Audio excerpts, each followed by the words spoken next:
નમો લોયેશો ત્રિકાળવર્તી અરહંતાણમ નમો લોયેશો ત્રિકાળવર્તી શિતાણમ નમો લોયેશો ત્રિકાળવર્તી આયર્યાણમ નમો લોયેશો ત્રિકાળવર્તી ઉચ્ચયણમ નમો લોયેશો ત્રિકાળવર્તી શવશાણમ ઓમકાર બિંદુ સંયુક્તમ નિત્યમ ધ્યાયન્તિ યોગિ કામદમ મોક્ષદમ ચૈવ ઓમકારાય નમો નમઃ મંગલમ ભગવાન વીરો મંગલમ ગૌતમો બલિ મંગલમ કુંદકુંદાર્યો જૈનધર્મશ્રી સર્વમંગલમાંગલ્યમ સર્વકલ્યાણકારક પ્રધાનમ સર્વધર્માણમ જૈનમ જયતુ શાસન નમઃ સમય સારાય સ્વાનુભૂત્યા ચકાશિતે ચિત સ્વભાવાય ભાવાય સર્વાવાંતરચિતે એગો મેં શાશ્વત વપા જ્ઞાન દર્શન લખણ શેષા મેં બાહિરા ભાવા સર્વે સંયોગ લખણ મારો સુશાશ્વત એક દર્શન જ્ઞાન લક્ષણ જીવ છે, બાકી બધા સંયોગ લક્ષણ ભાવ મુજથી બાહ્ય છે. હું એક શુદ્ધ સદા આરૂપી જ્ઞાન દર્શનમય ખરે કે એને તે મારું જરી પરમાણુ માત્ર નથી હરે જે જાણતો અંતને ગુણ દ્રવ્યને પર્યાય બને તે જીવ જાણે આત્મને તશુઓ પામે લય કરે નથી અપ્રમત કે પ્રમત નથી જે એક નાયક ભાવ છે એ રીત શુદ્ધ કથા એને જે જ્ઞાન તે પોતે જ છે જેમને તેમ જ્ઞાન નથી કારક નથી વેદ કરે જાણે જે કર્મોદય નિર્જરા બંધ તે ગૃહચલને અનુપમ ગતિ પામેલ સર્વે સિદ્ધને વંદી કહું શુદ્ધ કેવડી કથિતા સમય પ્રાપ્ત થયો તું સ્થાપ નિજને મોક્ષ પંથે ધ્યાન ભવ દેહને તેમાં જ નિત્ય વિહાર કર નહીં વિહાર કરતો યોગ છે. ઓમ શ્રી નમઃ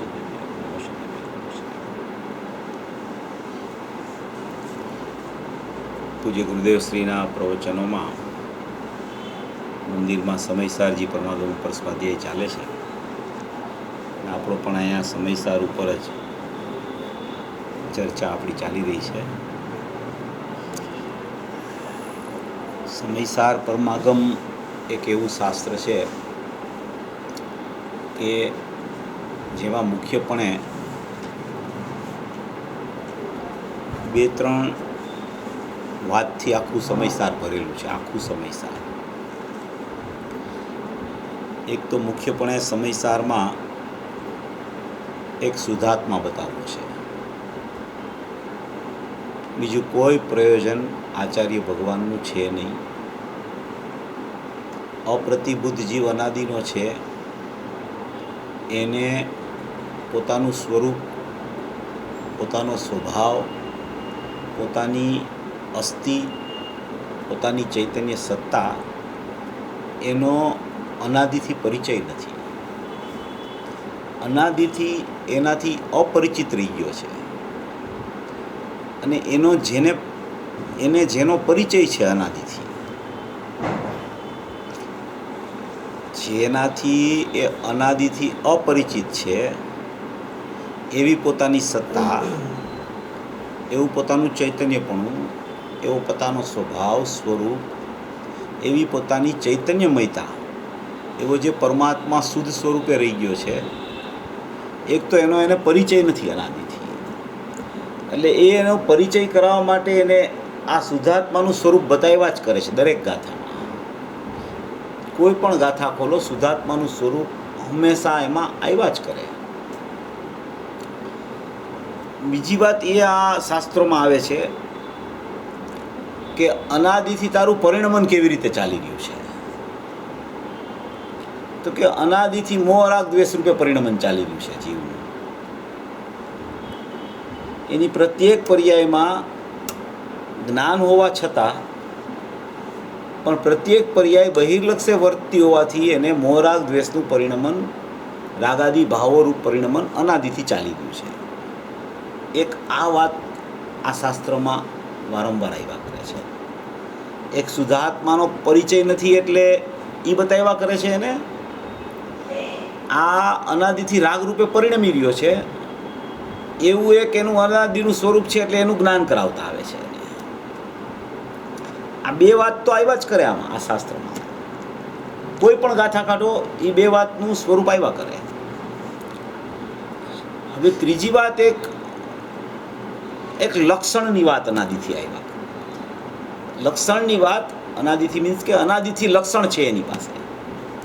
એટલે આ શાસ્ત્રમાં લક્ષભૂત પોતાનો આત્મા, એનું વાસ્તવિક લક્ષણ શું, અને એ લક્ષણ અને લક્ષ બેયને તિરોભાવ કરી અને લક્ષણાભાસ રૂપે પરિણમી રહ્યો છે અનાદિથી મોહ રાગ દ્વેષ રૂપે. તો એ લક્ષણને ભૂલ્યો છે. લક્ષ ત્રિકાળી દ્રવ્ય પોતાનું ચૈતન્ય સ્વરૂપ છે, એનો તો પરિચય એને થયો નથી. મોહ રાગ દ્વેષનો પરિચય અનાદિથી એને વર્તે છે. એની પર્યાયમાં રાગ છે, એની પર્યાયમાં મારાપણું માનવાનું મિથ્યાત્વ છે. અને એક લક્ષણ પ્રગટ હોવા છતાં ખરેખર વેદન રૂપે નથી મોહ રાગ દ્વેષ હોતા, કે નથી ખરેખર વેદન રૂપે શુદ્ધ આત્મા હોતો. વેદન રૂપે નિયમથી એનું લક્ષણ હોય છે, લક્ષણમાં જ વેદન હોય છે. એવું લક્ષણ અનાદિથી એની પાસે હોવા છતાં એ લક્ષણનો પણ તિરસ્કાર કરે છે અનાદિથી. એને ભૂલી ગયો છે લક્ષણને, કે મારો આત્મા જ્ઞાન સ્વભાવી, જ્ઞાન સ્વરૂપી, તો એનું લક્ષણ પણ જ્ઞાન જ હોય, તો એને પણ એ અનાદિથી ભૂલી ગયો છે અને મોહ રાગ દ્વેષમાં અટવાઈ ગયો છે. હવે આવી સ્થિતિ આખા સમયસારમાં આવ્યા કરે છે. આખા સમયસારમાં આ જ વાત, આખું સમયસાર ભેદજ્ઞાનથી ભરેલું છે. આખા સમયસારમાં રાગથી આત્માનું ભેદજ્ઞાન, અથવા તો રાગથી પોતાના લક્ષણનું ભેદજ્ઞાન, અને લક્ષણમાં લક્ષ કેવી રીતે રહેલું છે એવી એક સ્થિતિ, એ પણ પરોક્ષ છે. હજી લક્ષણમાં લક્ષ વિદ્યમાન છે. 17-18 ગાથા આવે છે ને, તો કે લક્ષણમાં લક્ષ વિદ્યમાન છે, જ્ઞાનમાં અનુભૂતિ સ્વરૂપ ભગવાન આત્મા અનુભવમાં આવી રહ્યો છે, તો કે એ પણ પરોક્ષ છે. હજી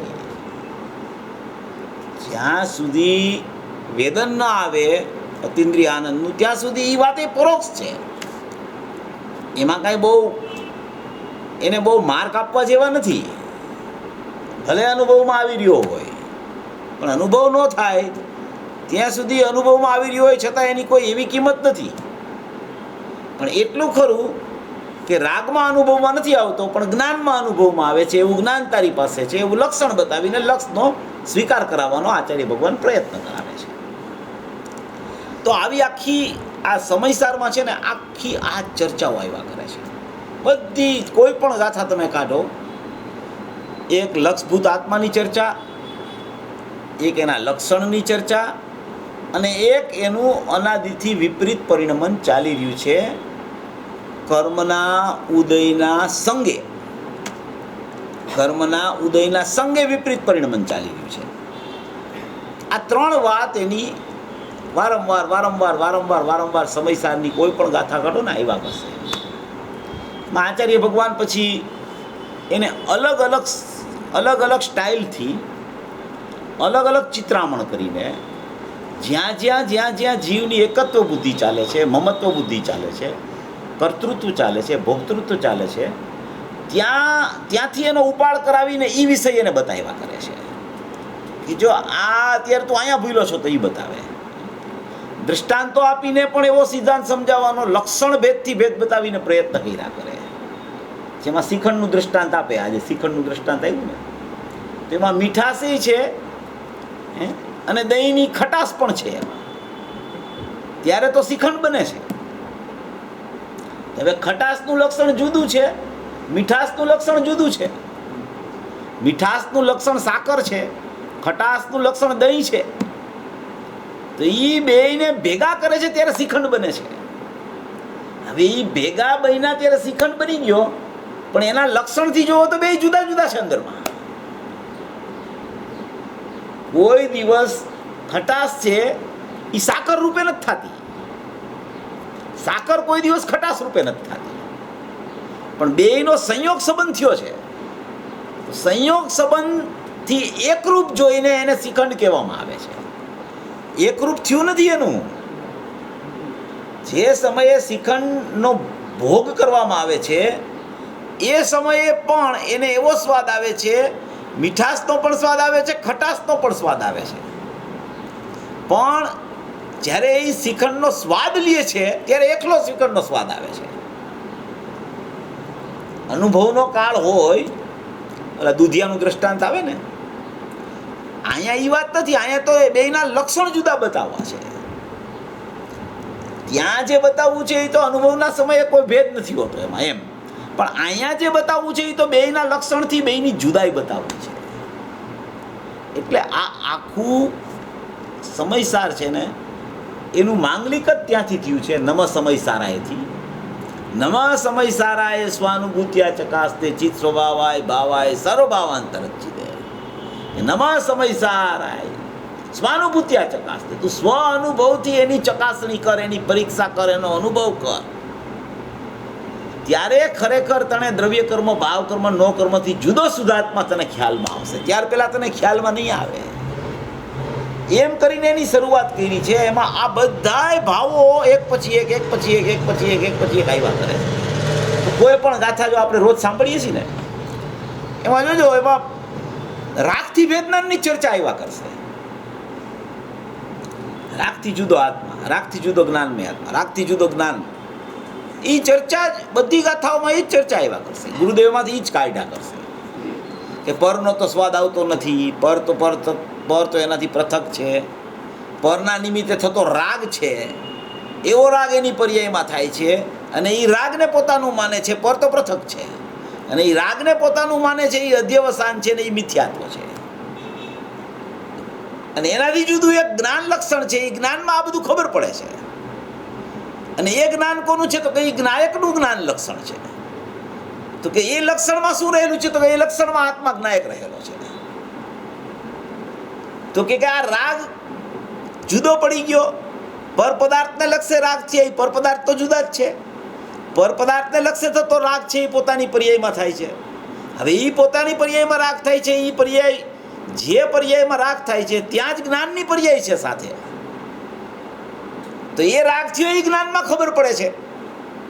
અને એ જ્ઞાનમાં ખબર પડે છે ત્યારે જો એને ભેદજ્ઞાનનો અભાવ છે તો રાગ સાથે એકમેકતા થાય છે. અને જો ભેદજ્ઞાનનો સદભાવ થઈ જાય તો જ્ઞાન રાગથી જુદું પડીને જ્ઞાયક તરફ ચાલ્યું જાય છે. આખી પરિપાટી આ રીતે આખી ગોઠવાયેલી છે. એકદમ સુંદરતાવાળું તત્વ છે. આખું ભેદ જ્ઞાન છે ને આવી રીતે જ આખા સમયસારમાં આ ભરેલું છે. એક જ્ઞાયક ભાવ, એક એનું જ્ઞાન લક્ષણ, એક મોરાગ દ્વેષાદી અને એક પર પદાર્થ. જો ચર્ચા આવે ને તો એમાં એવી ચર્ચા આવે કે ભાવક અને ભાવ્ય, ભાવક અને ભાવ્ય, ભાવક અને ભાવ્ય, એ ચર્ચા આવ્યા જ કરે છે હમણાં. ભાવકમાં શું લે? તો કે કર્મ. તો કે કર્મના નિમિત્તે થતો પોતાનો ભાવ છે એને શું કહે? તો કે ભાવ્ય. ભાવ્ય એટલે મોરાગ દ્વેષ, ભાવક એટલે કર્મનો ઉદય. હવે કર્મનો ઉદય ભાવક, અને એના નિમિત્તે એટલે એના લક્ષ્ય થતો અહીંયા ભાવ થાય છે પર્યાયમાં, એને ભાવ્ય કહેવામાં આવે. તો એ ભાવ્ય શું થયું? મોરાગ દ્વેષ થઈ ગયા. તો હવે એક એવું ભાવક ભાવ્ય છે, એક બીજું ભાવક ભાવ્ય છે. આ એક જ ભાવક ભાવ્ય નથી. આ એક ભાવક ભાવ્યનો પરિચય છે અનાદિથી જીવને. શું?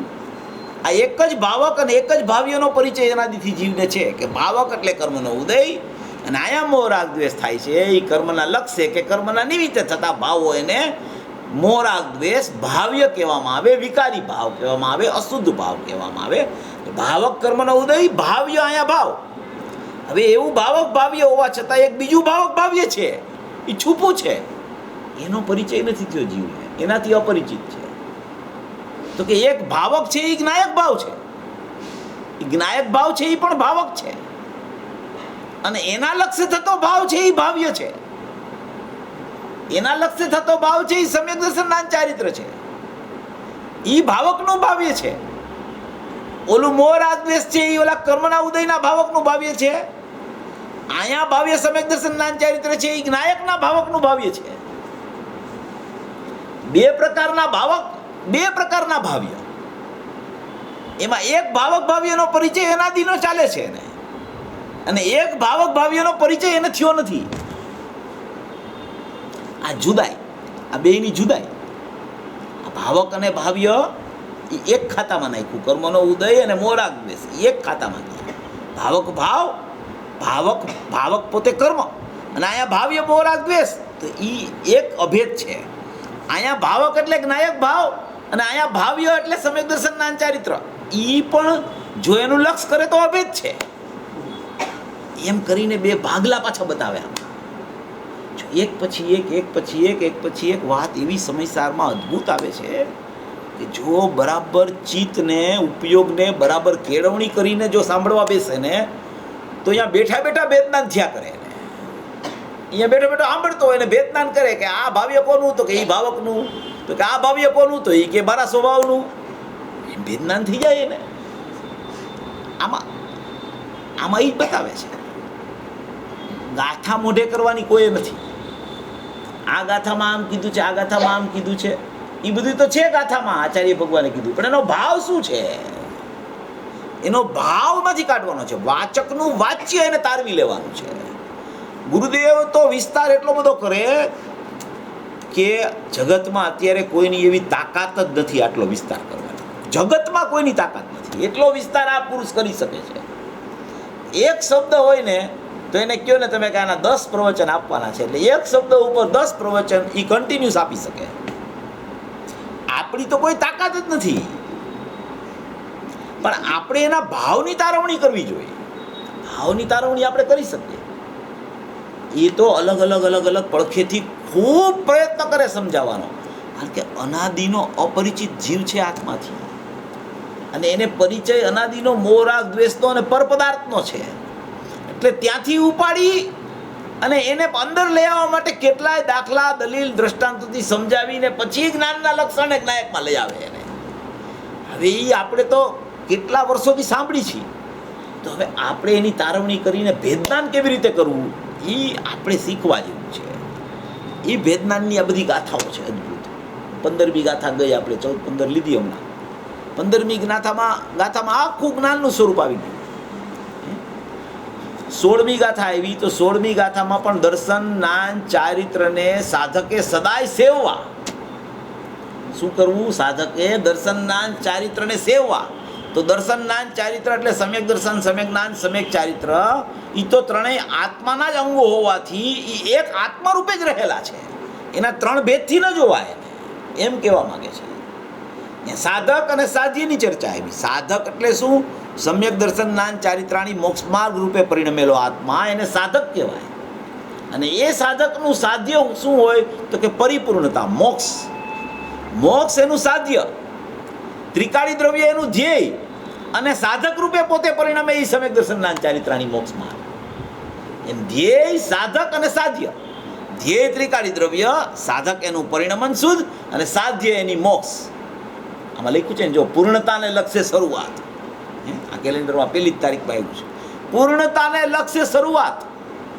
પૂર્ણતા શું? તો કે સાધ્ય છે એ પૂર્ણતા છે.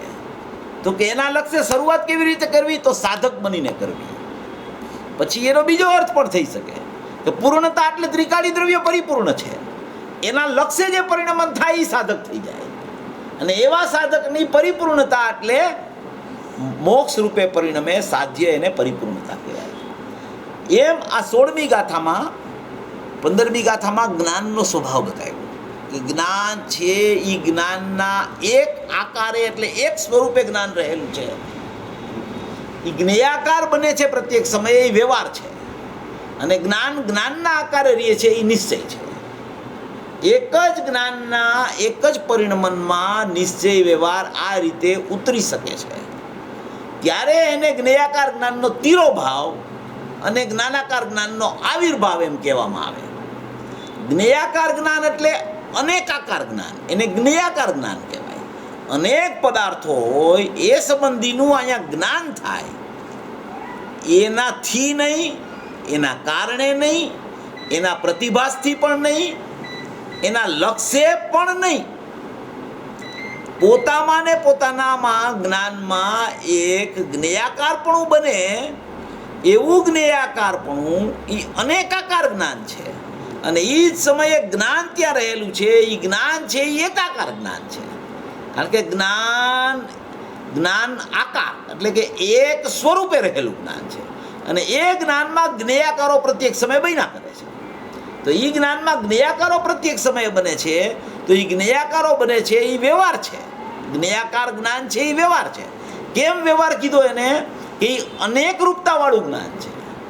જ્ઞાન એક રૂપતાવાળું હોવા છતાં એના સ્વભાવને છોડી અને અનેક રૂપતારૂપ પરિણમન કરે તો એ વ્યવહાર થઈ ગયો. હવે એ વ્યવહારને તિરોભાવ કરવો એટલે એનું લક્ષ છોડવું.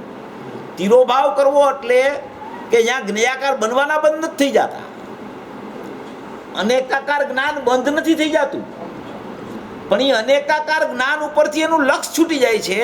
તો એમ કહેવાય કે એનો તિરોભાવ કર્યો, અને એક જ્ઞાયક ભાવ ઉપર લક્ષ ચાલ્યું જાય છે. તો એમ કહેવાય કે જ્ઞાનાકાર જ્ઞાનનો આવિર્ભાવ કર્યો. જ્ઞાનાકાર જ્ઞાન છે એ એક સ્વરૂપે રહેલું છે, અને જ્ઞેયાકાર જ્ઞાન છે એ અનેક સ્વરૂપે રહેલું છે. તો એક જ જ્ઞાનમાં જ્ઞાનાકાર અને જ્ઞેયાકારમાં ભેદ જ્ઞાનની સ્થિતિ, જ્ઞેયાકાર જ્ઞાનનો તિરોભાવ અને જ્ઞાનાકાર જ્ઞાનનો આવિર્ભાવ. જ્ઞાનાકાર જ્ઞાનનો આવિર્ભાવ એટલે એની પ્રગટતા, અહમપણું નહીં એમાં, એની ઉપાદેયપણું નહીં. ઉપાદેયપણું તો જ્ઞાયકનું જ હોય, પણ અહીંયા આવિર્ભાવ એટલે કે અનેકાકાર જ્ઞાનનો તિરોભાવ થયો. તો એ જ સમયે એકાકાર જ્ઞાનનો આવિર્ભાવ એટલે પ્રગટપણું. તિરોભાવ એટલે ઢંકાઈ જવું, ખ્યાલમાં ન લેવું, લક્ષમાં ન લેવું, એનું નામ તિરોભાવ. હોવા છતાં લક્ષમાં ન લેવું. હોય નહીં તો લક્ષમાં લેવાનો પ્રશ્ન નથી. છે અને લક્ષ છોડવું. જ્ઞેયાકાર બનતા જ ન હોય તો એકલો જ્ઞાનાકાર જ છે, તો કઈ પ્રશ્ન આવતો જ નથી કોઈને. પણ જ્ઞાનાકાર છે, જ્ઞેયાકાર છે, પણ જ્ઞેયાકાર જ્ઞાનનો તિરોભાવ એટલે કે એનું લક્ષ છોડી દેવું. એનું લક્ષ છૂટે એનું નામ જ જ્ઞાનાકાર જ્ઞાનનો આવિર્ભાવ થઈ ગયો. એવું 15મી ગાથામાં તિરોભાવ આવિર્ભાવની વ્યવસ્થા એક જ્ઞાનના એક સમયના પરિણમનમાં બતાવી. જ્ઞાયકમાં તિરોભાવ આવિર્ભાવ નથી, જ્ઞેયનો તિરોભાવ આવિર્ભાવ થતો નથી, એ પૃથક છે. આ જ્ઞાયક છે એ તો સ્થિર ધ્રુવ છે, એમાં તિરોભાવ આવિર્ભાવ ન હોય. જ્ઞાનના પરિણમનમાં તિરોભાવ આવિર્ભાવ હોય. શું કામ જ્ઞાનના પરિણમનમાં તિરોભાવ આવિર્ભાવ હોય, ઓલા બેમાં ન હોય? એનું કારણ શું? શા માટે એમ હોય? તો કે ભાઈ છે ને, કોઈ પણ જગ્યાએ પરિણમન જ્ઞાનનું હોય ને તો વેદન ત્યાં જ હોય છે. વેદન હંમેશા પરિણમનમાં હોય, અપરિણામીમાં વેદન ન હોય ક્યારેય. વેદન પરિણમનમાં હોય એટલે વેદન જ્ઞાનમાં હોય, સ્વાદ જ્ઞાનમાં આવે. એટલે સ્વાદ જ્ઞાનમાં આવતો હોવાથી આવિર્ભૂત તિરોભૂત પણ ત્યાં જ હોય. કાં તો એને જ્ઞેયાકાર જ્ઞાનનો સ્વાદ આવે, કાં એને જ્ઞાનાકાર જ્ઞાનનો સ્વાદ આવે. ખરેખર રાગનો સ્વાદ કોઈને આવતો જ નથી. ખરેખર કોઈ જીવને અત્યાર સુધી રાગનો સ્વાદ આવ્યો નથી. અનંત કાળમાં ક્યારેય રાગનો સ્વાદ કોઈને આવવાનો નથી. જે વસ્તુ પોતામાં હોય, જે વસ્તુ પોતાની હોય, એનો જ પોતાને સ્વાદ આવે. રાગ પોતામાં નથી. રાગ પોતાની વસ્તુ નથી, કારણ કે નીકળી જાય છે. પોતામાં નથી, કારણ કે અણમણતો ભાવ છે, આકુળતાને ઉત્પન્ન કરનારો છે. જ્ઞાન પોતામાં છે, જ્ઞાન પોતાની વસ્તુ છે, એટલે એનો જ સ્વાદ આવી શકે છે જીવને. યા તો એને જ્ઞાનમાં જ્ઞેયાકાર જ્ઞાનનો સ્વાદ આવે, યા તો એને જ્ઞાનમાં જ્ઞાનાકાર જ્ઞાનનો સ્વાદ આવે. જ્ઞેયાકાર જ્ઞાનનો અનેકાકાર જ્ઞાનનો સ્વાદ આવે તો એને એમ કહેવામાં આવે કે આ રાગ મિશ્રિત જ્ઞાન છે. રાગવાળું જ્ઞાન નહીં, રાગ મિશ્રિત કીધું એટલે કે રાગ સંબંધીના જ્ઞાનનો એને જ્ઞાનમાં સ્વાદ આવે છે, એટલે રાગ મિશ્રિત જ્ઞાનનો સ્વાદ કહેવાય એને. એટલે જ્ઞેયાકાર જ્ઞાનનો સ્વાદ, અને એનો તિરોભાવ કરે તો જ્ઞાનાકાર જ્ઞાનનો સ્વાદ આવે. કોઈ પણ જીવને સ્વાદ આવે છે તો માત્ર જ્ઞાનનું જ વેદન દરેક જીવને. અત્યારે વર્તમાનમાં અજ્ઞાનીની વાત કરું છું, જ્ઞાનનું જ વેદન ચાલુ છે દરેક જીવને. પણ એ જ્ઞાનના વેદનનો અને અવેદક જ્ઞાયકનો સ્વીકાર એને એ સમયે નથી આવતો. એને રાગનો સ્વાદ આવે છે એમ લાગે છે, મારું જ્ઞાન બહાર ચાલ્યું ગયું એમ લાગે છે, મારા જ્ઞાનમાં પરને કારણે કંઈક થઈ ગયું એમ લાગે છે. એટલે આચાર્ય ભગવાન એવો ઉપદેશ આપે છે કે જ્ઞેયાકાર જ્ઞાનનો તિરોભાવ કર. બાકી જો એને ખ્યાલમાં આવી જાય કે આ તો બધું જ્ઞાન જ છે, આ જ્ઞાન જ જણાય છે, મને જ્ઞાન જ ખ્યાલમાં આવે છે, તો આવિર્ભાવ તિરોભૂતનો પ્રશ્ન જ નથી આવતો અને ખરેખર જ્ઞાન જ જણાય છે, એને સ્વીકાર નથી આવતો. એટલે આચાર્ય ભગવાન જ્ઞેયની સાપેક્ષતાથી જ્ઞેયાકાર જ્ઞેય કહી અને એનો તિરોભાવ કરાવવાની પ્રક્રિયા બતાવે છે. શાકનું દૃષ્ટાંત આપી દે. શાકમાં મળી ગયું મીઠું, શાકની સાથે ભેગું થઈ ગયું મીઠું, તો એને શાક સાથે મીઠાનો સ્વાદ આવતા એને એમ લાગે છે કે શાક મીઠારૂપ થઈ ગયું, શાક ખારું થઈ ગયું. હવે ખારું તો મીઠું છે, એને શાક ખારું થઈ ગયું એવો ભ્રમ થઈ ગયો છે. હવે જો એને મીઠાનો જ સ્વાદ આવે છે, અજ્ઞાનીને પણ જ્ઞેય લુબ્ધતા હોવા છતાં એને સ્વાદ તો મીઠાનો જ આવે છે, એમ આ અજ્ઞાની જીવને પરલક્ષ હોવા છતાં જ્ઞેયાકાર જ્ઞાનનો સ્વાદ આવે છે. હવે એ જ્ઞેયાકાર જ્ઞાન છે તો જ્ઞાનનું બનેલું છે, એ જ્ઞેયોનું બનેલું નથી. જ્ઞેયાકાર જ્ઞાન એમાં એને જ્ઞાન ખ્યાલમાં આવી જાય તો જ્ઞાનાકાર જ્ઞાન થઈ જાય છે, એમ કહેવા માંગે 15મી ગાથામાં. એટલે આવિર્ભાવ તિરોભાવની વ્યવસ્થા બતાવી છે. એ 15મી ગાથા આવ્યા પછી 16મી ગાથામાં દર્શન જ્ઞાન ચારિત્ર સેવા સાધક જીવે એની ચર્ચા આપણે થોડીક લઈ લીધી. પછી ખૂબ મોસ્ટ ઇમ્પોર્ટન્ટ 17મી ગાથા 17-18મી ગાથા આવે છે, ખૂબ અગત્યની ગાથા, કે એમાં આખો ક્રમ જ્ઞાન શ્રદ્ધા અને ચારિત્રથી આવ્યો છે. પહેલા ક્રમમાં શ્રદ્ધા નથી લીધી, પહેલા ક્રમમાં એમાં જ્ઞાન લીધું છે. એમાં જાણેલાનું શ્રદ્ધાન બતાવ્યું છે કે જે જીવ જે પદાર્થને જાણે એની એને શ્રદ્ધા થાય. જેમ કે આ શાસ્ત્ર તરફ જ્ઞાન ગયું તો એને શાસ્ત્રની શ્રદ્ધા થાય, જ્ઞાની પુરુષ તરફ જ્ઞાન ગયું તો એને જ્ઞાની પુરુષની શ્રદ્ધા થાય, અર્યંત દેવ ઉપર એનું જ્ઞાન ગયું તો એને અર્યંત દેવની શ્રદ્ધા થાય. તો એને સાચા દેવ શાસ્ત્ર ગુરુની શ્રદ્ધા ક્યારે થાય કે જ્ઞાન એનું લક્ષ કરીને એને જાણે પહેલા, તો એની શ્રદ્ધા એ કરે. હવે જ્ઞાન જો જાણે જ નહીં એવું તો એની શ્રદ્ધા એ ન કરી શકે. આ તો પરલક્ષીની વાત છે. એમ જ્ઞાન જેને જાણે ને એની શ્રદ્ધા કરે. જ્ઞાનનો સ્વભાવ શું? તો કે જાણવું. તો કે જે તરફ જ્ઞાન જાણવા જાય એની નિયમથી શ્રદ્ધા એને થાય. એ આમાં 17-18 ગાથામાં મૂળ પાઠ છે. પહેલા પેરેગ્રાફમાં એમ કીધું કે પ્રથમમાં પ્રથમ જીવે શું કરવું? તો કે પ્રથમમાં પ્રથમ જીવનું કર્તવ્ય હોય તો પહેલામાં પહેલો શું કરવું? આત્માને જાણવું. પહેલામાં પહેલો શું કરવું? આત્માને જાણવું. તો કે શાસ્ત્રમાં કેટલી ગાથા છે એ જાણવું, નહીં જાણવી, નિક્ષેપ જાણવું, પ્રમાણ જાણવું, પ્રવચનસારમાં શું છે, નિયમસારમાં શું છે, સમયસારમાં શું, પંચાસ્તિકાયમાં શું, અષ્ટપાળમાં શું, એ જાણવું કે ન જાણવું? તો કે ન જાણવું. તો કે તો અમને ખબર કેવી રીતે પડે? આમાં તો આત્મા બતાવ્યો છે. તો ગુરુદેવ કેટલા વખાણ કરે છે કે ઓહો પંચ પરમાગમની રચના કુંદકુંદાચાર્યએ કરી, આપણા માટે વિદેશ જઈને માલ લઈ આવ્યા, સાક્ષાત સુરત કેવડીઓ સાથે અને સિમંદર ભગવાનની વાણી સાંભળીને સુરત કેવડીઓ સાથે ચર્ચા કરી અને આટલું બધું ભાથું લઈને અહીંયા આવ્યા અને અહીંયા આવીને પોનું રીલ ઉપર શાસ્ત્રની રચના કરી અને એમાં આટલું બધું આવ્યું ને તમે એમ કહો છો કે એને ન જાણવા? તો કે એને જાણવા એ પ્રથમ ભૂમિકામાં જે કીધું એનાથી આ બીજી 17-18 ગાથામાં આગળની વાત છે. હવે તે જાણી લીધા કે નહીં? તને ખબર પડી ગઈ કે નહીં કે કુંદકુંદ ભગવાને આમ લખ્યું છે, કુંદકુંદ ભગવાને આમ કીધું છે, તો હવે તું પહેલામાં પહેલા આત્માને જાણવાનો પ્રયત્ન કર. અહીંયા તો એમ જ લખે છે કે તે જાણી લીધું એમ નહીં, તું પહેલામાં પહેલા આત્માને જાણવાનો પ્રયત્ન કર, બીજું બધું છોડી દે. પ્રથમમાં પ્રથમ શું કરવું? તો કે પ્રથમમાં પ્રથમ આત્માને જાણવો.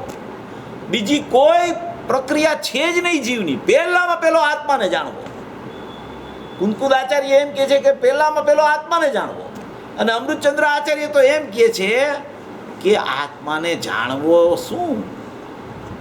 તું પોતે જ આત્મા છો અને તારી પાસે પોતાની પાસે જ આત્માને જાણવાનું લક્ષણ છે જ્ઞાન. તો તારા જ્ઞાનમાં તો જણાય જ રહ્યો છે, જણાય જ રહ્યો છે જ્ઞાનમાં આત્મા, એમ તારે જાણવાનું છે. મુકુંદ આચાર્ય કે આત્માને જાણ. અમૃતચંદ્ર આચાર્ય એમ કહે છે કે તું તો પોતે આત્મા જ છો અને તારા આત્મામાંથી તો જ્ઞાનની સરવાણી ફૂટે છે, જ્ઞાનનું લક્ષણ પ્રગટ છે. હમણાં ગુરુદેવ પ્રવચનમાં કાલ કે પરમ દિવસે આવ્યું હતું કે દરેક જીવ પાસે જ્ઞાન લક્ષણ પ્રગટ છે. આનંદ પ્રગટ નથી, જ્ઞાન પ્રગટ છે. એ આ પ્રગટ લક્ષણ તો કે તારી પાસે લક્ષણ પ્રગટ છે અને તારો આત્મા તારી પાસે છે, તો તારો આત્મા તો તને એમાં જણાઈ જ રહ્યો છે. જણાઈ રહ્યો છે એમ તું આત્માને જાણ, એમ કહે છે. જણાઈ રહ્યો છે એમ જાણ. ઓલા કહે છે કે આત્માને જાણ, આ કે જણાઈ રહ્યો છે એમ જાણ. બે એમ કે છે આત્માને જાણ, પણ ઓલા એમ કે છે કે પ્રથમ આત્માને જાણ. આ એમ કે છે જણાઈ રહ્યો છે એમ જાણ. તને જણાઈ જ રહ્યો છે, જણાઈ જ રહ્યો છે એમ જાણ આત્માને.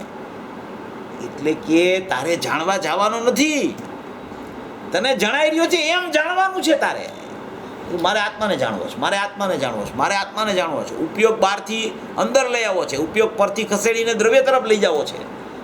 તો કે ભાઈ એ વાત જેમ છે એમ તું વાત કરસ એ બરાબર, પણ ખરેખર તો સ્વરૂપ એવું છે કે તારે ઉપયોગને ખસેડીને ક્યાંય લઈ આવવાનો નથી. તારો ઉપયોગ તારા આત્માને છોડીને ક્યાંય બહાર ગયો જ નથી. એમ તારો આત્મા તારા જ્ઞાનમાં જણાઈ રહ્યો છે એમ તું જાણ, એમ કહે છે 17 ગાથામાં. કેટલી સરસ વાત કરી છે. અને એમાં એમ કહે છે કે જાણેલાનું જ શ્રદ્ધાનું હોય, એટલે કે જેને જાણે એની શ્રદ્ધા થાય, જેને ન જાણે એની શ્રદ્ધા તો હોય જ નહીં. કીધું છે ને કે ગધેડાના શિંગડા, તો કે એની શ્રદ્ધા કેવી રીતે કરવી? તો કે ગધેડાના શિંગડા જ ન હોય, તે ગધેડાને જાણ્યો હોય તો તને ખબર પડે આને શિંગડા છે કે નહીં. હવે તું જાણ જ નહીં અને એની શ્રદ્ધા કરો, એની શ્રદ્ધા કરો, કેવી રીતે શ્રદ્ધા કરે? તો કે પહેલામાં પહેલા જાણ તું આત્મા કેવો છે. આત્મા અનંત ગુણાત્મક છે, અસંખ્યાત પ્રદેશી છે, નિર્વિકલ્પ તત્વ છે, એનો ભાવ અનંત ગુણ છે, એનો કાળ ત્રિકાળ છે, એના પ્રદેશ અસંખ્ય છે. એમ દ્રવ્ય ક્ષેત્ર કાળ ભાવે દ્રવ્ય નિર્વિકલ્પ, વસ્તુ ક્ષેત્રે અસંખ્ય, પ્રદેશ કાળે અનાદિ અનંત અને ભાવે અનંત ગુણાત્મક. એવા દ્રવ્ય ક્ષેત્ર કાળ ભાવના પણ કોઈ ખંડ નહીં, એવો અખંડ આત્મા. એને પહેલામાં પહેલા તું પ્રથમમાં પ્રથમ આત્માને જાણ. એવું આચાર્ય ભગવાનનો આ 17-18 ગાથામાં એણે પોકાર કર્યો છે. 17-18 ગાથા જે છે ને એમાં આખી અનુભવની પ્રોસેસ ને અનુભવની પ્રક્રિયા લખેલી છે. આખી અનુભવની પ્રોસેસ એમાં છે અને આખી અનુભવની પ્રોસેસ જ્ઞાનથી સિદ્ધ કરે છે. શ્રદ્ધા છે ને, શ્રદ્ધા એ તો મોરછાપ મારે, પ્રતીતિ કરે ખાલી કે આ હું છું. બધુંય કામ ને બધુંય તૈયારી જ્ઞાન કરીને આપે, મહેલના દરવાજા સુધી જ્ઞાન લઈ જાય હે, અને એ દરવાજા સુધી પહોંચાડી દે.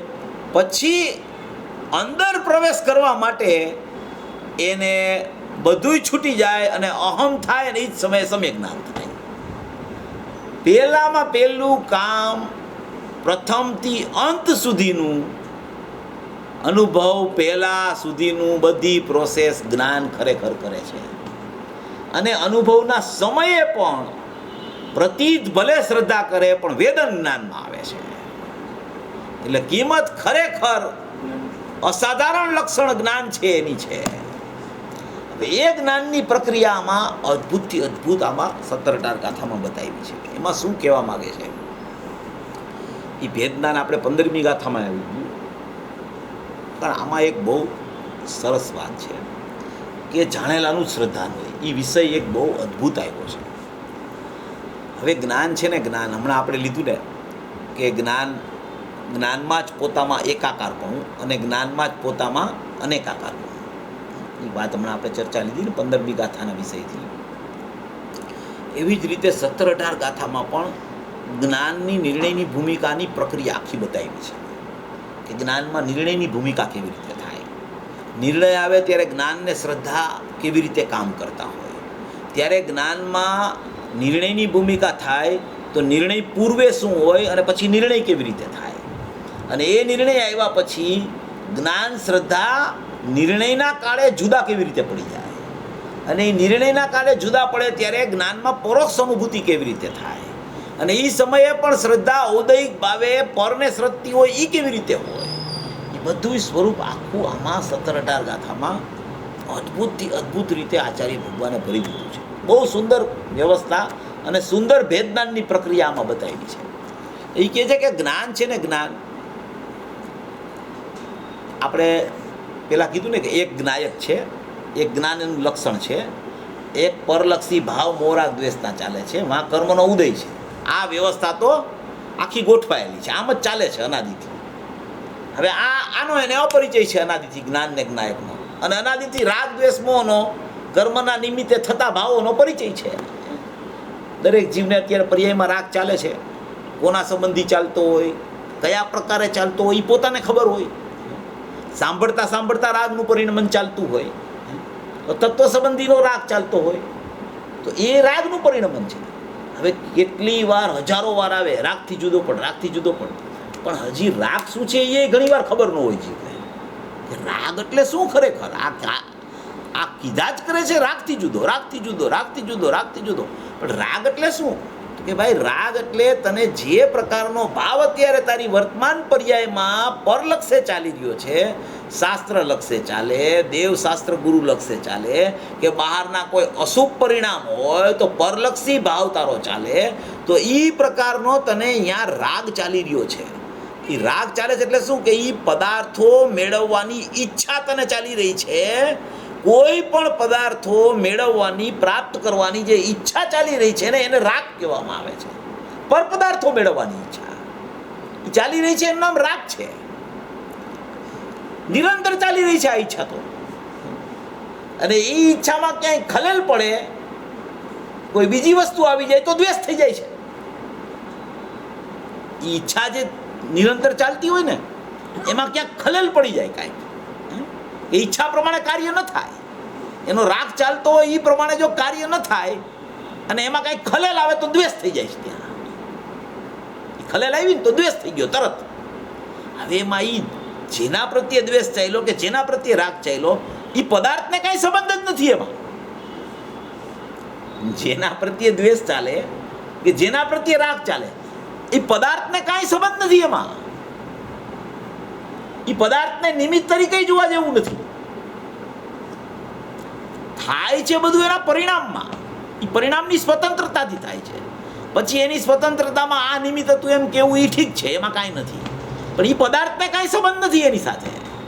હવે એવો રાગ અનાદિથી, એવો દ્વેષ અનાદિથી ચાલી રહ્યો છે. હવે એ ચાલી રહ્યો છે એ તો ખરેખર બહિર્લક્ષી ભાવ છે.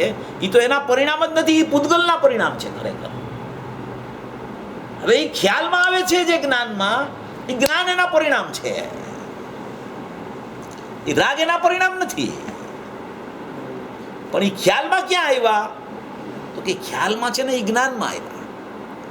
ખબર પડી ને જ્ઞાનમાં કે અત્યારે આવો રાગ ચાલ્યો, અત્યારે આવો દ્વેષ ચાલ્યો, તો એ જ્ઞાનમાં ખબર પડી, તો એ જ્ઞાનના પરિણામ છે, એ જીવના પરિણામ છે. ઓલા રાગ દ્વેષના પરિણામ જીવના નથી. શા માટે જીવના નથી એ પરિણામ? એ પ્રત્યેક સમયે પલટતા રહીએ છે. તીવ્ર રાગ, મંદ રાગ, દ્વેષ સમયે પલટતા રહીએ છે. જ્ઞાન એકરૂપ રહીએ છે જાણવા રૂપે. જ્ઞાન શું કરે છે? જાણ્યા કરે છે. એમાં પલટન નથી આવતું. ઓછો રાગ થયો ને તો જ્ઞાન આવો રાગ થયો એવું જાણે છે. તીવ્ર રાગ થયો તો એવો રાગ થયો એવું જાણે છે. ત્યાં તો જાણવું છે જ્ઞાનમાં. અહીંયા ફેરફાર ત્યાં કરે છે, કર્મની સ્થિતિમાં ફેરફાર ત્યાં કરે છે, પર પદાર્થોમાં ફેરફાર ત્યાં કરે છે. જ્ઞાનમાં ફેરફાર નથી થતો. એ જ્ઞાન એકરૂપ જાણ્યા જ કરે, જાણ્યા જ કરે, જાણ્યા જ કરે, જાણ્યા જ કરે. તો એ જ્ઞાનનો સ્વભાવ છે જાણવું. જો આપણે આની ચર્ચા જરાક વિશેષપણે ખ્યાલમાં આવે એટલે આ સ્પષ્ટ કરું છું. નહીંતર શું થાય કે ઓલું રાગ પૂતગલના પરિણામ છે એમ ખાલી એમ કહી દે તો એમ નહીં. છે પૂતગલના પરિણામ, પણ પ્રત્યેક સમયે ચાલે છે એની પર્યાયમાં. એની પર્યાયમાં પ્રત્યેક સમયે બહિર્લક્ષે ચાલી રહ્યા છે, અને એ ચાલી રહ્યા હોવા છતાં એના નથી, કારણ કે ફેરફારવાળા છે. જેટલી ફેરફારવાળી વસ્તુ હોય ને એ જીવની ન હોય. જેટલી એવી ને એવી એકરૂપ વસ્તુ હોય ને એ જીવની હોય. એવી જ રીતે એ રાગદ્વેષના પરિણામની જેમ આ જ્ઞાન એકરૂપ રહે છે. હવે એ જ સમયે જ્ઞાન જે અનેકાકાર થયા કરે છે. જેવા રાગદ્વેષ થાય એવું જ્ઞાન અનેકાકાર થાય, એવું અનેકાકાર થાય, એવું અનેકાકાર થાય. એકરૂપ હોવા છતાં અનેકાકાર રૂપ ભાસે છે. એ પરિણામ પણ એના નથી અનેકાકાર. એકરૂપ જ્ઞાન છે એના પરિણામ છે. અનેકાકાર છે એના પરિણામ નથી, ઇન્દ્રિય જ્ઞાન છે. એ જ્ઞેય ભાવ છે, જ્ઞાન ભાવ નથી. એ જ્ઞેય ભાવ કહેવામાં આવે છે. એમ અહીંયા 17મી 18 ગાથામાં આ ભેદના નાખવું, પેલા જ્ઞાનમાં લઈ આવે જીવને. પેલા તું જ્ઞાનમાં આવ અને જ્ઞાનમાં જાણવાનું કાર્ય ચાલે છે ત્યાં તું પેલા પહોંચી જા. પર પદાર્થથી જુદો પડ, કર્મથી જુદો પડ, એના નિમિત્તે થતા રાગ દ્વેષ મોહથી જુદો પડ. એ રાગ દ્વેષ મોહ ફરતા ભાવ છે, પલટતા ભાવ છે, વધતા ઓછા વધઘટવાળા ભાવ છે. અને એ અહીંયા જ્ઞાનમાં ખ્યાલ આવે છે તો જ્ઞાન એકરૂપ છે, પણ એ સમયે જ્ઞાનમાં પણ જે અનેક રૂપતા ચાલુ છે એના નિમિત્તે એ પણ ખરેખર જ્ઞેયનો ભાવ હોવાને કારણે એ મારો ભાવ નથી, માત્ર જ્ઞાન એકરૂપ ભાવ રહે છે એ ભાવ મારો છે. એક જ જ્ઞાનમાં આવા પ્રકારો છે. એવા પ્રકારોને જ્ઞાનનું જ્ઞાનત્વ અને જ્ઞાનનું જ્ઞેયત્વ કહેવામાં આવે છે. શું કહેવામાં આવે? જ્ઞાનનું જ્ઞાનત્વ અને જ્ઞાનનું જ્ઞેયત્વ. જ્ઞાનનું જ્ઞેયત્વ છે એ જેટલું રાગ દ્વેષ મોહના પરિણામનું ફેરફારવાળું પરિણમન થાય છે એવું અહીંયા જ્ઞાનમાં જ્ઞેયત્વ રૂપે પરિણમન થયા કરે છે. અને એ જ્ઞેયત્વ રૂપે પરિણમન જે થયા કરે છે એને જાણનારું પણ એક જ્ઞાન પોતાની પાસે પોતામાં છે. એક જ જ્ઞાનના પરિણમનમાં એક જ જ્ઞાનના બે ભાવ, એક જ્ઞાનત્વ રૂપ ભાવ અને એક જ્ઞેયત્વ રૂપ ભાવ. એક જ્ઞાનત્વ રૂપ ભાવ એટલે જાણવા રૂપ ભાવ, એક જ્ઞેયત્વ રૂપ ભાવ એટલે જણાવવા રૂપ ભાવ. જો વિષય જરા સમજવા જેવો છે. નિર્ણયની ભૂમિકા કેવી રીતે આવે એની ચર્ચા ચાલે છે. જરા સૂક્ષ્મ પડે તો વિચારને જરા વધારે અંદર સ્થિરતા રૂપ કેળવવાનો પ્રયત્ન કરવો. જ્ઞાન છે ને, જ્ઞાન એ નિયમથી દ્વિરૂપતા વાળું હોય. એમાં દ્વિરૂપતા ચાલ્યા જ કરતી હોય. દ્વિરૂપતાને તમે જ્ઞાનત્વ રૂપ જ્ઞેયત્વ કયો, એકાકાર રૂપ અનેકાકાર કયો, એને સ્વપર પ્રકાશક કયો, એને ખંડ જ્ઞાન કયો અને જ્ઞાનનું એકાકાર અખંડપણું કયો. જ્ઞાયકની કોઈ ચર્ચા નથી, આ જ્ઞાનના પરિણમોની ચર્ચા ચાલે છે. એને ખંડ જ્ઞાન કયો અને એ જ સમયે જ્ઞાનનું એક એકાકાર રૂપ અખંડ જ્ઞાન પણ કયો. જે પણ કોઈ પણ શબ્દ આવે ગુરુદેવની વાણીમાં એને આ રીતે એક જ જ્ઞાનમાં એક સમયે બે ભાવ ચાલે છે એ રીતે વિચારમાં ગોઠવવાથી ભેદ જ્ઞાનની પ્રક્રિયા અને જ્ઞાનનું લક્ષણરૂપ સ્થિતિ એને ત્યાંથી પકડાય છે. જ્ઞાનની નિર્ણયની ભૂમિકા અહીંયાથી ચાલુ થાય છે. જ્યાં સુધી જ્ઞાનની નિર્ણયની ભૂમિકા આવતી નથી ત્યાં સુધી શ્રદ્ધામાં મિથ્યાત્વ ગળવાનું ચાલુ થતું નથી. આ પહેલામાં પહેલો પોઈન્ટ છે. શ્રદ્ધામાં મિથ્યાત્વ ગળવાનું ચાલુ ક્યારે થાય કે જ્ઞાનમાં નિર્ણયની ભૂમિકા પોતાના સ્વભાવ સંબંધીનો નિર્ણય એને જ્ઞાનમાં આવે ત્યારે ત્યાં મિથ્યાત્વ ગળવાની શરૂઆત થાય. એ નિર્ણયની ભૂમિકા આવતા પહેલા આવું યથાર્થ રૂપવાળું જ્ઞાન એને ખ્યાલમાં હોવું જોઈએ. જો આવા યથાર્થ રૂપવાળું જ્ઞાન ખ્યાલમાં ન આવે તો રાગદ્વેષ મોહના ભાવની સન્મુખતાવાળું જ્ઞાનનું પરિણમન ચાલ્યા કરે. અને એ જ્ઞાનનું પરિણમન ચાલ્યા કરે એ જ્ઞાન અનેકાકાર કહેવાય, એને જ્ઞાનનું જ્ઞેયત્વ કહેવાય, એને ઇન્દ્રિય જ્ઞાન કહેવાય, એને પરપ્રકાશક જ્ઞાન કહેવાય, એને ખંડ જ્ઞાન કહેવાય, એને ભાવેન્દ્રિય પણ કહેવાય. જેટલું પરલક્ષી જ્ઞાન, બહિર્લક્ષી જ્ઞાન. જો બહિર્લક્ષી એટલે જ્ઞાન છે ને આમ અહીંયા રાગ હોય, અહીંયા જ્ઞાન હોય, એ આમ બહિર્લક્ષી કાંઈ થતું નથી ક્યારેય. આપણે ધારણા એવી કરી રાખી હોય ને કે જ્ઞાન બહિર્લક્ષી થયું, જ્ઞાન અંતરલક્ષી થયું. એ ગુરુદેવમાં આવે કે જ્ઞાને પોતાનું મુખ ફેરવું, સ્વમુખે પર્યાય થઈ, પરમુખે પર્યાય થતી હતી ત્યાં સુધી અજ્ઞાન હતું. સ્વમુખે પર્યાય થઈ તો અતિન્દ્રિય જ્ઞાન થયું. હવે તો સ્વમુખ ને પરમુખ શું છે? જ્ઞાન ત્યાં કાંઈ આમ વળે છે પ્રગટ થાય પછી કે જ્ઞાન આમ કાંઈ આમ વળે છે અંદર? એવું કાંઈ અહીંયા છે જ નહીં. જ્ઞાન તો જાણવા રૂપ જ પરિણમે છે. જ્ઞાનમાં એક જાણવાનો જ પ્રકાર છે. જાણવું જાણવું જાણવું જાણવું જાણવું જાણવું એનો સ્વભાવ છે જાણવું. એનું નામ જ જ્ઞાન છે ખરેખર. પણ જે જ્ઞાન એવા જાણવા સ્વભાવને છોડે છે તો એને એમ કહેવામાં આવે છે કે એ જીવે રાગની સન્મુખતા એ જ્ઞાને કરી. તો એ જ્ઞાને જાણવા સ્વભાવને છોડ્યો તો એ જાણવા સ્વભાવની છોડવાની બદલે એ એના પરપ્રકાશક જ્ઞાનના વિભાગમાં જ્ઞાન ચાલુ થઈ ગયું. તો એ પરપ્રકાશક વિભાગના જ્ઞાનમાં જ્ઞાન ચાલુ થયું તો એને એમ કહેવામાં આવે કે આ રાગ સંબંધીનું જ્ઞાન, રાગ સંબંધીનું જ્ઞાન, જ્ઞાયક સંબંધીનું જ્ઞાન છૂટી ગયું, જ્ઞાન સંબંધીનું જ્ઞાન છૂટી ગયું, રાગ સંબંધીનું જ્ઞાન થઈ ગયું. તો એ જ્ઞેયાકાર જ્ઞાન થઈ ગયું, એ જ્ઞાનનું જ્ઞેયત્વ થઈ ગયું, એ ઇન્દ્રિય જ્ઞાન થઈ ગયું, એ ખંડ જ્ઞાન થઈ ગયું, એ ભાવિન્દ્રિયનું જ્ઞાન થઈ ગયું. કોઈ સન્મુખતા કે કાંઈ જ્ઞાન આમ કાંઈ આમ વળી જાય એટલે એને ભાવિન્દ્રિય કહેવામાં આવે, એટલે એને ઇન્દ્રિય જ્ઞાન કહેવામાં આવે, એટલે એને અજ્ઞાન કહેવામાં આવે, એટલે એને ખંડ જ્ઞાન કહેવામાં આવે. કે એમ વળતું જ નથી જ્ઞાન ક્યારેય. જ્ઞાન જ્ઞાન રૂપે જ જ્ઞાનમાં રહીએ છે, એના પ્રદેશ છૂટતા નથી જ્ઞાનના ક્યારેય. એના પ્રદેશ છોડીને જ્ઞાન કોઈ બીજાના પ્રદેશમાં પ્રવેશી શકતું નથી. એની સત્તા, એનું ક્ષેત્ર ક્યારેય જ્ઞાનની ઉત્પાદ રૂપ પર્યાય છોડતું નથી. ત્યાં એના અભિપ્રાયની સ્થિતિ અનુસાર એ જ્ઞાનનું નામ છે ને ઇન્દ્રિય જ્ઞાન પડી જાય છે. અહીંયા અભિપ્રાય આવ્યો. અભિપ્રાય એટલે એની શ્રદ્ધા, એની માન્યતા, એનું મંતવ્ય. જ્ઞાન તો જ્ઞાનરૂપ છે. આ જાણેલાનું શ્રદ્ધાન ચાલે છે ને, જાણેલાનું શ્રદ્ધાન. આ 17 ગાથામાં આવ્યું કે જાણેલાનું શ્રદ્ધાન થઈ જાય છે. જ્ઞાનનો પ્રકાર જાણવા રૂપે, પણ એ જાણવા રૂપે જ્ઞાન વર્તતું હોય તો એમાં જ્ઞેયાકાર બન્યા. તો જ્ઞેયાકાર બન્યા એ તો જ્ઞાન છે. જ્ઞેયત્વ થયું એ તો જ્ઞાન છે. અનેકાકાર થયું એ તો જ્ઞાનનો જ પર્યાય અનેકાકાર થયો છે, જ્ઞેયનો પર્યાય નથી. તો એની માન્યતામાં એમ થઈ ગયું કે જ્ઞાન અનેકાકાર થઈ ગયું છે. જ્ઞાન એકાકાર જ છે. એની માન્યતામાં અનેકાકારપણું આવી ગયું છે. તો વિષયને કહેવાય એમ કે જ્ઞાન અનેકાકાર થયું. અનેકાકાર જ્ઞાનનો તિરોભાવ કર, એકાકાર જ્ઞાનનો આવિર્ભાવ કર.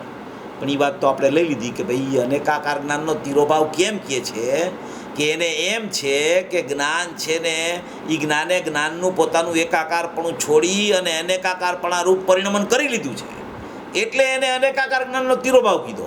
હવે જ્ઞાને એકાકારપણું છોડ્યું જ નથી એવો જો અભિપ્રાય એનો થઈ જાય, જ્ઞાન એક સ્વરૂપે છે, જ્ઞાન એકાકાર છે, એવો અભિપ્રાય જો એને ચાલવા માંડે તો એ અભિપ્રાય ખરેખર જ્ઞાનમાં જેવું જાણવું થાય છે એ અનુસાર અભિપ્રાય થઈ ગયો તો એ સમ્યક અભિપ્રાય છે. પણ જ્ઞાન અનેકાકાર બન્યું નથી અને એની માન્યતામાં એને અનેકાકાર બનાવે છે. એને એમ છે મારું જ્ઞાન બહિર્લક્ષી બહિર્મુખ થઈ ગયું છે. એનો એમ છે કે મારું જ્ઞાન ઇન્દ્રિય રૂપ પરિણમી ગયું છે. હવે ઇન્દ્રિય જ્ઞાન તો જ્ઞાન જ નથી. પેલા તો જ્ઞાન ઇન્દ્રિય રૂપે પરિણમે કેવી રીતે? ઇન્દ્રિય જળ, જ્ઞાન ચેતન. એ તો એનો સંગ કર્યો, એને એ અપેક્ષાએ એનું નામ ઇન્દ્રિય જ્ઞાન પડી ગયું છે. ઇન્દ્રિય નો સંગ કર્યો એટલે ઇન્દ્રિય જ્ઞાન નામ પડ્યું છે. બાકી છે તો જ્ઞાન ત્યાં છે શું? ઇન્દ્રિય જ્ઞાન એમ આખો શબ્દ કરી નાખ્યો. હવે એની સંધિ છૂટી પાડો. ઇન્દ્રિય અને જ્ઞાન, જે જ્ઞાન ઇન્દ્રિયનો સંગ કરે એને ઇન્દ્રિય જ્ઞાન કહેવામાં આવે. તો ઇન્દ્રિય જુદી વસ્તુ છે, જ્ઞાન જુદી વસ્તુ છે. એને એકરૂપ પેલા કર્યું છે ને, ઇન્દ્રિય જ્ઞાન જે કર્યું છે ને એ જ પેલા તો ભૂલ થઈ ગઈ છે.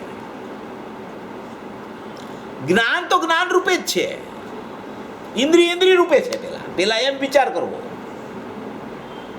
ઇન્દ્રિય જ્ઞાન કહેવાય શાસ્ત્રમાં આવે, આચાર્ય ભગવાને ઇન્દ્રિય જ્ઞાન કહે, અનેકાકાર જ્ઞાન કહે. બહિર્લક્ષી જ્ઞાન કે બધું કહે. આચાર્ય ભગવાન છે ને એ જો શાસ્ત્રમાં કોઈ પણ વાત વ્યવહારથી ન લખે ને તો આ શાસ્ત્રનું એક પાનું છે ને ચાલુ ન થાય, પૂરું થવાની તો વાત પછી છે. દરેક શાસ્ત્રો વ્યવહારથી ભરેલા છે. નિશ્ચયનું વચન જ નથી હોતું, નિશ્ચય વચનાતીત હોય છે. હવે એને ઇન્દ્રિય જ્ઞાન લખ્યું તો ઇન્દ્રિય જ્ઞાન લખ્યું એટલે શું કે ઇન્દ્રિયના સંગે જ્ઞાન વર્તી રહ્યું છે એવી ભ્રમણા તને થઈ છે ને એનું નામ ઇન્દ્રિય જ્ઞાન કહેવામાં આવે છે. ઇન્દ્રિય જ્ઞાન નામનું કોઈ જ્ઞાન છે જ નહીં ખરેખર. એટલે કીધું ઇન્દ્રિય જ્ઞાન મૂર્તિક છે, એ બંધનું કારણ છે, એને જ્ઞાન જ નથી એમ કીધું. તો જ્ઞાન કોને કેવું? તો કે જ્ઞાન જ્ઞાનના આકારે હોય એ જ જ્ઞાન છે. ઇન્દ્રિય નામનું કોઈ જ્ઞાન નથી. એક સ્વરૂપ, એક આકાર, એકાકાર જ્ઞાન છે. જ્ઞાનનો આકાર એક જ છે, જ્ઞાનરૂપ છે. એ જ્ઞાનરૂપ છે, એમાં બીજું કઈ છે જ નહીં. એવો જ્ઞાનરૂપ આકાર જ્ઞાનમાં જેને ખ્યાલમાં આવે એને એવા જ્ઞાનનું શ્રદ્ધાન થઈને અનુભવ થઈ જાય છે. એવા જ્ઞાનનું શ્રદ્ધાન એટલે પર્યાયનું શ્રદ્ધાન નહીં, પણ એવા જ્ઞાનમાં જ્ઞાયક જણાઈ રહ્યો છે એવો જ્યાં એને એકાકાર જ્ઞાન જેને પકડાય ને એને જ્ઞાયક જ પકડાય. અનેકાકાર જેને પકડાય ને એને પરલક્ષી ભાવ થાય. એકાકાર જ્ઞાન પકડાય તો એ જ્ઞાનમાં તો જ્ઞાયક રહેલો છે, તો એને જ્ઞાયકની જ શ્રદ્ધા થાય. એની શ્રદ્ધા કઈ જ્ઞાન ઉપર ન જાય. જ્ઞાન જ એકાકાર થઈ ગયું તો એને અનેકાકાર જણાનું જ નહીં તો શ્રદ્ધા અહીંયા જાય કેવી રીતે? જ્ઞાનમાં સીધી જ્ઞાયકમાં શ્રદ્ધા જાય. પહેલામાં પહેલા જ્ઞાન છે ને એ એક આકારે છે. પહેલામાં પહેલો આ નિર્ણય એનો થવો જોઈએ. હવે અહીંયા જ્ઞાનત્વ, જ્ઞેયત્વ, જ્ઞાનાકાર, જ્ઞેયાકાર, અતિન્દ્રિય જ્ઞાન, ઇન્દ્રિય જ્ઞાન, સ્વપર પ્રકાશક, એવું બધું આવે શાસ્ત્રોમાં, બધું આવે. પણ એમાં એનું મૂળ્યું ક્યાં છે? તો કે મૂળ્યું છે ને એનું જ્ઞાન એક આકારે રહેલું છે. એ જ્ઞાનનું લક્ષણ છે, જ્ઞાયકનું લક્ષણ જ્ઞાન. એટલું જ જ્ઞાન છે ને એ હું છું, એટલું જ જ્ઞાન મારું છે, એટલા જ જ્ઞાનમાં જ્ઞાયક રહેલો છે. એટલે આચાર્ય ભગવાને અનેકાકાર જ્ઞાનનો તિરોભાવ કરાવ્યો છે, ઇન્દ્રિય જ્ઞાનનો નિષેધ કર્યો છે, જ્ઞેયત્વ ભાવનો નિષેધ કર્યો છે, પરપ્રકાશક જ્ઞાનનો નિષેધ કર્યો છે. પરપ્રકાશક જ્ઞાનનો એકાંત પરપ્રકાશક જ્ઞાન છે એનો નિષેધ કરે ત્યારે વાસ્તવિક સ્વપૂર્વક સ્વપર પ્રકાશક નિશ્ચયથી પ્રગટ થાય છે. એમ આમાં કે છે પહેલામાં પહેલા તું લક્ષણની ખોજ કર. લક્ષણ ક્યાં છે તારું? કે જ્ઞાન છે ને એ લક્ષણ છે.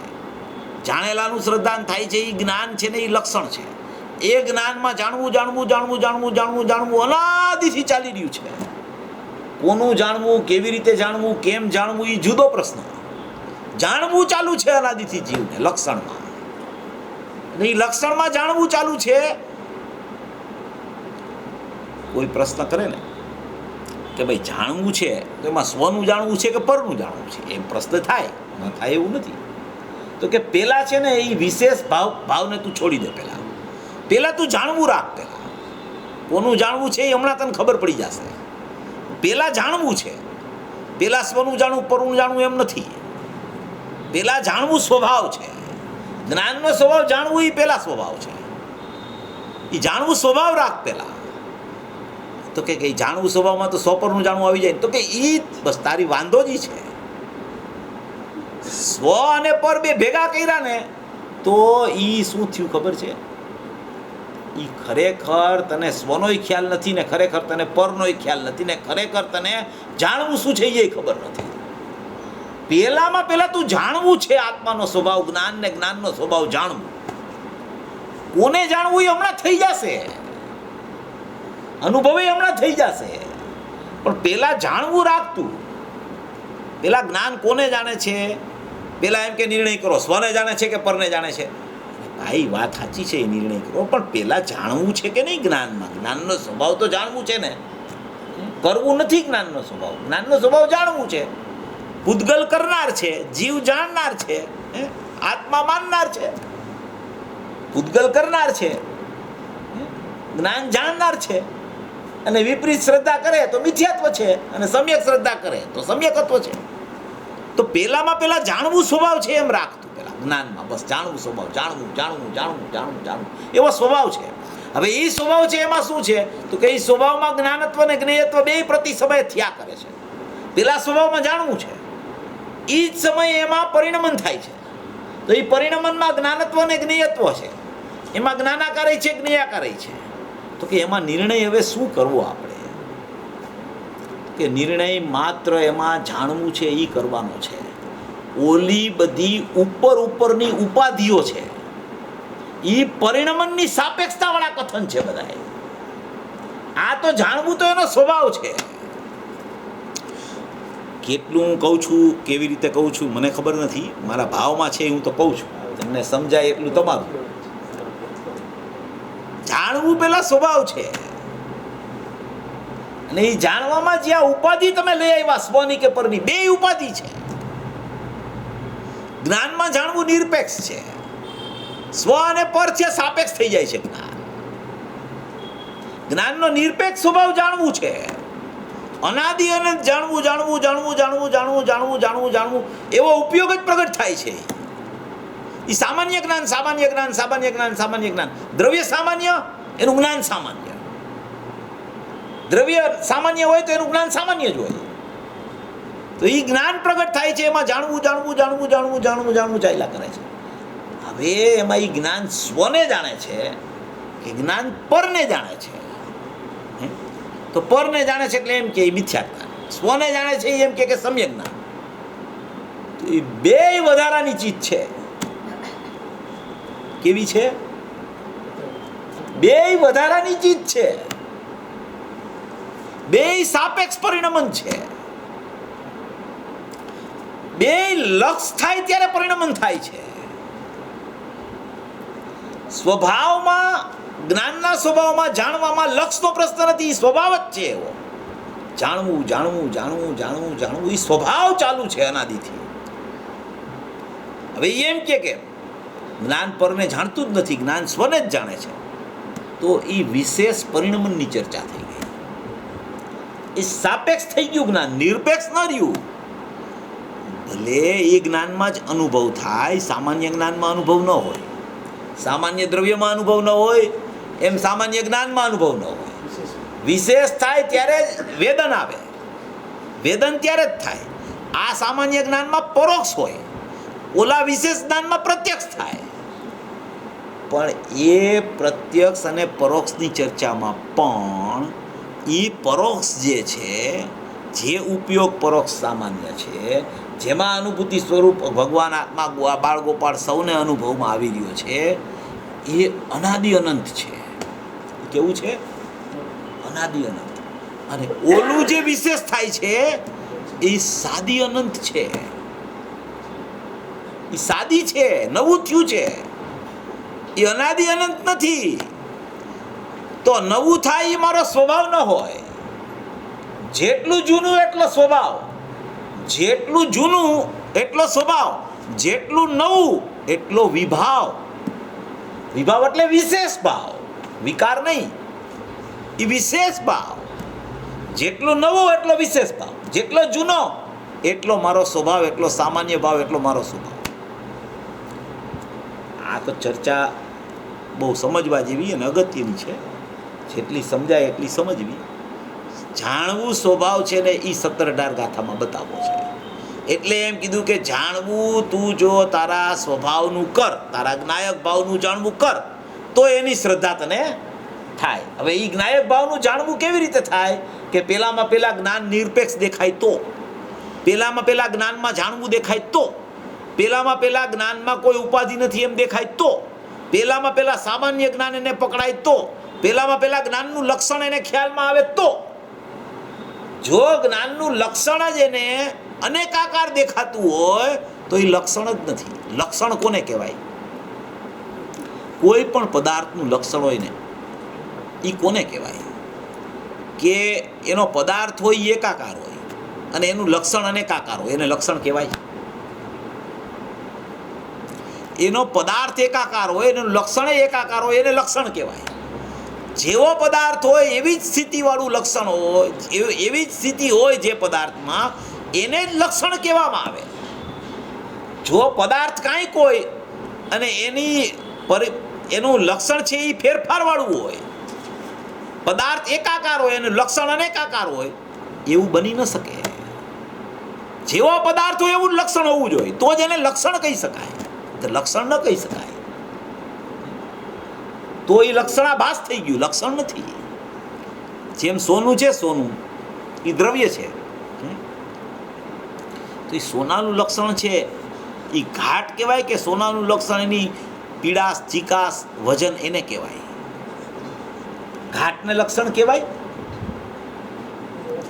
ઘાટ તો ફરી જાય, એ લક્ષણ નથી. હવે એ ઘાટ છે, એ ઘાટ લક્ષણ નથી, પણ એ ઘાટમાં પણ સોનું છુપાયેલું છે. એ ઘાટ છે એ સોના રૂપે છે, ઘાટ ઘાટ રૂપે નથી. ઘાટનો નાશ કરો તો એ દેખાય છે સોનું, સોનું ચાલ્યું નથી જાતું, તો એ લક્ષણ છે, એ નિત્ય અવસ્થિત છે. એવી રીતે આ જ્ઞાન છે એ નિત્ય અવસ્થિત છે. જ્ઞાનમાં જાણવું જાણવું જાણવું જાણવું, જો એ જ્ઞાનમાં જાણવું જાણવું છે, એ આ સોનામાં જેમ આપણે ગુણ લીધા એમ એ આ જાણવું જાણવું ઉપયોગ છે એ ગુણરૂપ ન કહેતા, એ ઉત્પાદ વ્યયરૂપ હોવા છતાં એમાં સામાન્યપણું રહેલું છે. દ્રષ્ટાંત જુદી વસ્તુ છે, સિદ્ધાંત જુદી વસ્તુ છે. બોલો તો ઉપયોગમાં ઉત્પાદ વ્યય પણ છે, તો પણ એવું ને એવું એવું ને એવું એવું ને એવું પ્રત્યેક સમયે છે. આપણે એકવાર લીધું હતું, ટાઈમ તો થઈ ગયો છે, એકવાર આપણે લીધી હતી ચર્ચા, મને કદાચ યાદ છે કે સિદ્ધ દશા થાય ને, સિદ્ધ દશા હમણાં જ લીધી હતી, જો કે દેવલાલ છે એવા પછી સિદ્ધ દશા થઈ ગઈ તો દરેક કર્મનો અભાવ થઈ ગયો ને, સિદ્ધ દશા થઈ ગઈ. પહેલા સમયે સિદ્ધ દશા થાય ત્યારે પહેલા સમયે 4 અઘાતી કર્મનો નાશ થાય, પહેલા સમયે જ. પછી બીજા સમયે સિદ્ધપણું આવે તો એમાં ક્યાં કર્મ બાકી હોય? વયા ગયા કર્મ તો બધાય. તો બીજા સમયનું સિદ્ધપણું છે એને સાયિક ભાવ કહેવામાં આવે છે શાસ્ત્રોમાં. સાયિક ભાવ કોને કહેવાય? કર્મના ક્ષયની અપેક્ષા રાખે એને સાયિક ભાવ કહેવાય. તો હવે પહેલા સમયે તો સાયિક ભાવ સિદ્ધની પર્યાયનો બરાબર છે, એમાં કાંઈ વાંધો નથી. બીજા સમયે શું? બીજા સમયે તમે એને સાયિક ભાવ કેવી રીતે કહી શકો? ક્ષયની અપેક્ષા જ નથી, ત્યાં તો ક્ષય થઈ ગયો બધોય, તો એને સાયિક ભાવ કેવી રીતે કહેવાય? તો પારિણામિક ભાવ છે. એ તો કે શાસ્ત્રમાં કે છે સાયિક ભાવ એ પૂર્વ પર્યાય અપેક્ષાએ છે, એ પૂર્વ પર્યાય અપેક્ષાએ સિદ્ધની પર્યાયને સાયિક કહી દીધી છે.